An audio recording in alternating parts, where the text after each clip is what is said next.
Hello friends, welcome to my channel green house. और आज का हमारा पौधा है गुलाब का पौधा। अगर धूप की वजह से, गर्मी की वजह से आपका गुलाब का पौधा सूख चुका है और उसकी जो कंडीशन है कुछ इस तरीके से हो गई है, तो अपने सूखते हुए गुलाब के पौधे को आपको किस तरीके से फिर से बचाना है और इसके ऊपर दोबारा से आपको नई ब्रांच, हरी पत्तियां कैसे लेनी है, इसी टॉपिक पर आज का ये हमारा वीडियो है। तो फ्रेंड्स, थोड़ा सा काम करके आप अपने पौधे को बारिश में फिर से बचा सकते हैं और इसके ऊपर दोबारा से नई ब्रांच और नई पत्तियां ले सकते हैं। लेकिन इसके लिए आपको थोड़ा सा काम करना पड़ेगा और ये जो टाइम है, बारिश का टाइम, वो सबसे बढ़िया टाइम है पौधे को दोबारा से जिंदा करने का। आपका कोई भी पौधा जो कि पूरी तरीके से अभी सूखा नहीं है, जिसकी की जड़ें जिंदा है और जो ब्रांच है वो अंदर से हरी है, लेकिन जो इसकी पत्तियां हैं वो सूख चुकी हैं, तो आपके पास जो बारिश का टाइम है वो गोल्डन चांस है इसको दोबारा से रिवाइव करने का। अगर एक बार बारिश का टाइम निकल गया तो फिर उस पौधे को बचाना मुश्किल हो जाएगा आपके लिए।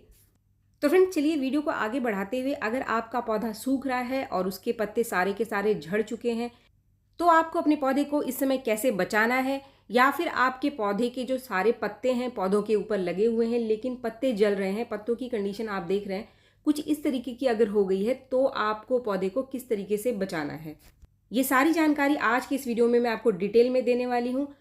तो फ्रेंड्स, चलिए वीडियो को आगे बढ़ाते हुए, ये जो कंडीशन आप पौधे की देख रहे हैं, ये कंडीशन तब होती है जब बहुत ज़्यादा हीट है, जो बाहर का टेम्परेचर है वो बहुत ज़्यादा है। हम पौधे की जड़ों में पानी तो दे रहे हैं, लेकिन हीट बहुत ज़्यादा होने की वजह से इसके पत्ते कुछ इस तरीके से जलने लग जाते हैं। इसके साथ ही गुलाब का पौधा गर्मी में डोरमेंट स्टेज में रहता है, इसके अंदर फ्लावरिंग काफ़ी कम रहती है, बहुत ज़्यादा फ्लावरिंग ये नहीं देता है। इसकी इम्यूनिटी बहुत ज़्यादा डाउन होती है, यानी कि रोग प्रतिरोधक क्षमता, बीमारियों से लड़ने की जो जिसकी क्षमता है वो बहुत कम रहती है। इसी वजह से गर्मी का बहुत बुरा प्रभाव हमारे गुलाब के पौधे के ऊपर सीधा सीधा देखने के लिए मिलता है। फ्रेंड्स, आप पूछेंगे कि आपका ये पौधा क्यों ख़राब हुआ, तो मैं कुछ दिनों से घर पर नहीं थी। आपको पता है समर वेकेशन चल रहा था, जून का महीना है, इस वजह से सही तरीके से मेरे पौधे को पानी न मिलने की वजह से ये मेरा पौधा ख़राब हुआ। तो फ्रेंड्स, इसके बाद अब हम आ जाते हैं हमारे मेन टॉपिक के ऊपर कि हमें हमारे पौधे को ठीक कैसे करना है। अगर आपका पौधा कुछ इस तरीके से सूख रहा है, तो सबसे पहले आपको अपने पौधे की जो ब्रांच है उसको चेक करना है। अगर ब्रांच अंदर से हरी है और सिर्फ पत्ते झड़े हैं, तो आप अपने पौधे को फिर से बचा लेंगे। लेकिन अगर किसी भी वजह से आपके पौधे की जड़ भी खराब हो गई है और जो ब्रांचेस है वो पूरी तरीके से सूख चुकी हैं, तो फिर उसको बचाना मुश्किल है। अगर जड़ नहीं बची है तो कोई भी पौधा आप दोबारा रिवाइव नहीं कर पाएंगे, उसको बचा नहीं पाएंगे। फ्रेंड्स, आज की इस वीडियो में जो टेक्निक मैं आपको बता रही हूँ पौधे को बचाने के लिए, आपके गार्डन में कोई भी पौधा हो, सभी पौधों के ऊपर ये टेक्निक काम करेगा। तो सबसे पहला काम हमको करना है पौधे की मिट्टी में, पौधों की जड़ों में। इसके लिए आपको अपने पौधे की अच्छे से क्लीनिंग कर लेनी है, साफ़ सफाई कर लेनी है। मिट्टी में जितने भी पत्ते झड़ गए हैं आप उसको साफ़ कर लीजिए, या फिर कोई घास वगैरह उगकर आ गई है तो आप उसको अच्छे से चेक कर लें। अगर आपके एरिया में बारिश लगातार हो रही है तो मिट्टी को पहले आप हल्का सा सूखने दो, क्योंकि बहुत ज़्यादा गीली मिट्टी में आप काम नहीं कर पाएंगे। मिट्टी को पहले थोड़ा सा सूखने दें, जिससे कि आप आसानी से उसके अंदर काम कर सकें। मिट्टी में अच्छे से सफाई करने के बाद जो दूसरा काम आपको करना है, आपको अपने पौधे की मिट्टी की ड्रेनेज चेक करनी है। ड्रेनेज यानी कि जब भी आप पानी पौधे के अंदर डालते हैं तो पानी नीचे के छेद से बाहर निकलना चाहिए। अगर ऐसा नहीं हो रहा है तो ये भी एक कारण हो सकता है आपके पौधे के सारे पत्ते झड़ने के पीछे, क्योंकि गर्मी में हम हमारे पौधे को भर भर के पानी तो देते रहते हैं, लेकिन लगातार मिट्टी गीली अगर रहेगी, छेद से पानी नीचे से नहीं निकलेगा, तो जो जड़ें हैं वो काम करना बंद कर देती हैं। और एकदम से जड़ें जब काम करना बंद करती हैं, आप सोचते हैं कि हम पानी तो दे रहे हैं लेकिन पत्ते झड़ रहे हैं, क्योंकि पानी का कनेक्शन पत्तों से कट हो जाता है जब भी जड़ें काम करना कम कर देती हैं, और ऐसी कंडीशन में भी पत्ते सारे के सारे झड़ जाते हैं। आप बोलेंगे मैडम आप ये क्या कह रही हैं। देखिए, जब पानी आप बहुत ज़्यादा पौधे के अंदर डालते हैं तो जड़ों की ग्रोथ स्लो हो जाती है, जड़ें ठीक से काम नहीं कर पाती हैं। जो भी पानी आप दे रहे हैं, जो भी खाना उसको दे रहे हैं, वो अच्छे से वो ऊपर तक पहुंचा नहीं पाता है।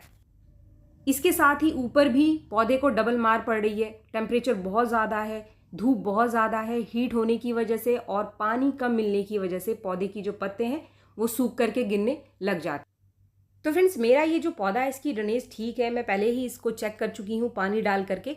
तो सबसे पहला काम आपको यही करना है, जिस भी पौधे में आप ये काम करेंगे उसकी ड्रेनेज पहले आप चेक कर लीजिए। पानी डालते ही नीचे से कुछ देर बाद पानी निकलना चाहिए छेद से।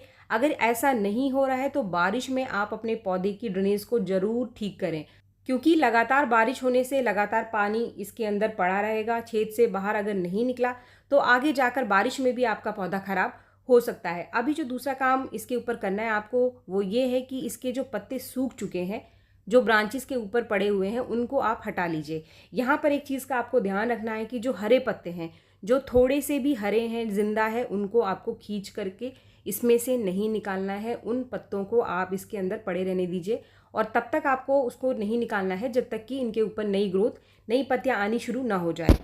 जैसे ही आपके पौधे के ऊपर नए पत्ते आने शुरू हो जाते हैं, नई ग्रोथ आनी शुरू हो जाती है, तो इन पुराने पत्तों को, जो बचे हुए थोड़े हरे हैं, पीले पत्ते हैं, उनको आप बाद में निकाल सकते हैं, लेकिन अभी आपको उनको छोड़ देना है और सिर्फ सूखे पत्तों को ही निकालना है। तो फ्रेंड्स, 2 काम हम कर चुके हैं। ड्रेनेज मैंने चेक कर लिया, मिट्टी की साफ़ सफाई करने के बाद इसकी अच्छे से गुड़ाई भी कर ली है और इसके ऊपर की ब्रांचेस को भी मैंने अच्छे से क्लीन कर लिया है। जितने भी सूखे पत्ते थे उनको मैंने हटा दिया है। इसके बाद आपके सामने आता है तीसरा स्टेप कि क्या हमको हमारे पौधे की इस समय प्रूनिंग करनी चाहिए। तो अभी आपको अपने गुलाब के पौधे के ऊपर कोई भी कटाई छटाई नहीं करनी है। खासतौर पे वो गुलाब के पौधे जो कि पूरी तरीके से सूख चुके हैं, जैसे कि ये वाला पौधा आप देख रहे हैं, इसके पत्ते सारे झड़ चुके हैं। ऐसे पौधों में आपको अभी कोई भी प्रूनिंग नहीं करनी है। इस समय मैं आपको प्रूनिंग के लिए इसलिए मना कर रही हूँ क्योंकि अभी भी दिन का टेम्परेचर बहुत ज़्यादा है, हीट बहुत ज़्यादा है। अगर आप कटाई छटाई करेंगे तो ऊपर से मॉइस्चर उड़ेगा, यानी ऊपर से टहनियाँ सूखनी शुरू हो जाएंगी और ऐसे में जो आपके पौधे की टहनियाँ हरी बची हुई हैं वो भी सूख सकती हैं। तो अभी सिर्फ टिप जो है इसके डेड हो चुके हैं। आप देखोगे कि ऊपर से अगर टिप थोड़ा थोड़ा सूखा हुआ आपको दिखाई दे रहा है तो भी आपको उसको नहीं काटना है। लेकिन अगर आपके पौधे के अंदर कोई भी ब्रांच बहुत ज़्यादा सूख गई है, एकदम ही डेड हो गई है, तो उसको आप काट करके ज़रूर हटा दीजिए। कुछ ऐसी ब्रांच इस पौधे के अंदर भी है, उसको आगे मैं आपको दिखा रही हूँ। उनको हमें हाथ से ही तोड़ लेना है या फिर काट करके आपको निकाल देना है। तो फ्रेंड्स, आप देख सकते हैं इसके अंदर कुछ ऐसी ब्रांचेस भी हैं जो पूरी तरीके से सूख चुकी हैं। लेकिन आपको ऐसी ब्रांचेस को काटते समय भी कुछ चीज़ों का ध्यान रखना है। कभी भी आपको हरी ब्रांच से बिल्कुल सटा करके कोई भी सूखी ब्रांच अपने पौधे से नहीं निकालनी है। अगर कोई ब्रांच ब्लैक हो गई है, यानी उसके ऊपर फंगस लगने की वजह से, डाई बैक की समस्या की वजह से काली पड़ गई है या भूरी हो गई है, धूप की वजह से सूख गई है, तो हमेशा कट करते समय हरी ब्रांच से कम 1-1.5 इंच ऊपर से उस ब्रांच को आपको कट करना है। ऐसा इसलिए क्योंकि जब भी हम कोई ब्रांच काटते हैं तो ऊपर से मॉइस्चर उड़ने की वजह से कम थोड़ी सी ब्रांच आपकी ज़रूर सूखती होगी, आपने देखा होगा। या फिर कभी कभी फंगस लग जाता है, डाई बैक की समस्या आ जाती है, तो भी ब्रांच काली पड़ जाती है कुछ इंच तक। ये नॉर्मल सी कंडीशन है। इससे बचने के लिए हमेशा प्रूनिंग करते समय आप जब भी कोई ख़राब ब्रांच काटते हैं, कोई काली ब्रांच काटते हैं या फिर बिल्कुल सूखी ब्रांच काटते हैं, तो उसको आपको 1-1.5 इंच ऊपर से काटना है। इसके बाद आ जाते हैं हम इसके फर्टिलाइज़र के ऊपर कि आपको अपने इस पौधे को इस समय बारिश के मौसम में कौन सा फर्टिलाइज़र देना है। तो इसके लिए सबसे बढ़िया रहेगा कंपोस्ट। अगर काफ़ी दिन हो चुके हैं और आपने अपने पौधे में कोई कंपोस्ट नहीं डाला है, तो पौधे को रिवाइव करने के लिए इसके अंदर कंपोस्ट डालना सबसे बढ़िया रहेगा आपके लिए। अगर आपके पास घर में कंपोस्ट है, कंपोस्ट कोई भी आप ले सकते हैं, चाहे वो वर्मी कंपोस्ट है, गोबर की अच्छे से डिकम्पोज खाद है या फिर किचन वेस्ट से बना खाद है। अगर आपके पास कोई कंपोस्ट नहीं है तो इसकी जगह आप किन चीज़ों का इस्तेमाल अपने पौधे में कर सकते हैं, इसकी जानकारी आगे मैं आपको दूंगी। फ्रेंड्स, इसमें अब आपको मिलाना है कम से कम आधा चम्मच हल्दी पाउडर, और हल्दी पाउडर आपके पौधे को स्ट्रेस से बचाएगा। सबसे बढ़िया नेचुरल इंसेक्टिसाइड और फंगीसाइड जो कि हमारे घर के किचन में ही है। इसके साथ ही इसके अंदर कुछ और प्रॉपर्टीज़ पाई जाती है जो पौधे को शौक में जाने से रोकता है, क्योंकि जब पत्ते झड़ जाते हैं तो हमारा पौधा शौक में जाना शुरू हो जाता है और पूरी तरीके से ख़राब होना शुरू हो जाता है। ये जो कंपोस्ट की मात्रा मैंने ली थी वो तकरीबन 4 से 5 मुट्ठी के आसपास थी। तो इस कंपोस्ट को डाल करके हम अच्छे से इसको मिट्टी में मिला देंगे। फ्रेंड्स, कंपोस्ट देना इस समय सबसे बढ़िया इसलिए रहेगा क्योंकि कंपोस्ट के अंदर बहुत अच्छी मात्रा में नाइट्रोजन पाया जाता है और जितने भी न्यूट्रिशन है वो सारे के सारे इस कंपोस्ट से आपके पौधे को मिल जाएंगे और हमारा जो पौधा है वो बारिश में फिर से हरा भरा हो जाएगा, काफ़ी सारे पत्ते निकालेगा। इसका बहुत फ़ायदा मिलेगा आपके पौधे को। लेकिन अगर आपके पास घर पर कोई मार्केट का कंपोस्ट नहीं है और आपके पास सिर्फ एक आध पौधे हैं गुलाब के घर के अंदर, तो आपको ऐसी स्थिति में क्या करना है, ऐसे में आपको सूखी चाय की पत्ती का इस्तेमाल करना है। सूखी चाय की पत्ती यानी वो चाय की पत्ती जो चाय की छन्नी में बच जाती है। इसको आप धोकर अच्छे से सुखा लो और सुखाने के बाद ये एक तरीके से नेचुरल कंपोस्ट का काम करता है हमारे पौधे के अंदर। और इसमें भी आपको मिलाना है कम से कम आधा चम्मच हल्दी पाउडर। तो अगर आपके पास कंपोस्ट नहीं है तो आपको ये वाला कॉम्बिनेशन देना है। और जो चाय की पत्ती की ये वाली मात्रा है आपको लेनी है 3 से 5 चम्मच तक।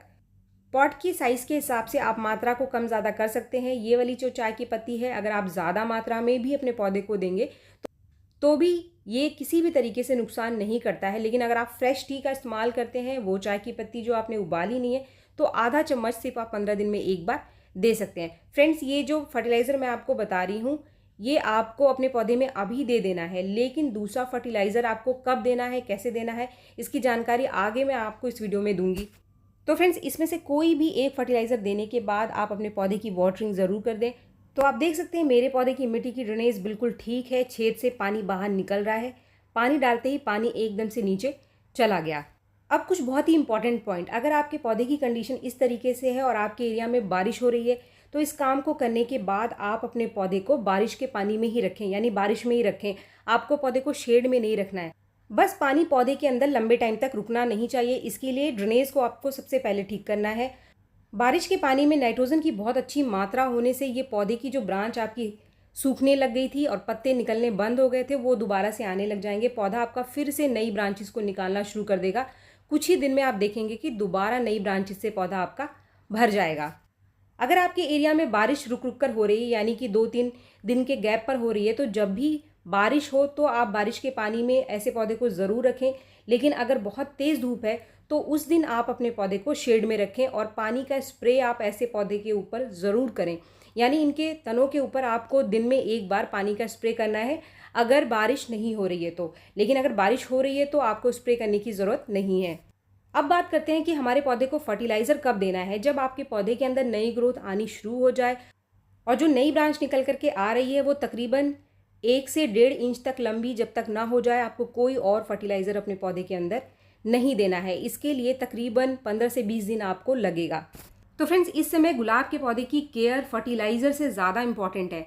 केयर करने से ही आपका पौधा बच पाएगा। अगर आप सोचो कि शॉर्टकट में आप फर्टिलाइज़र डाल दो उसके अंदर और आपका पौधा हरा हो जाएगा, तो ऐसा नहीं है। आपको इसके ऊपर थोड़ा सा काम करना पड़ेगा।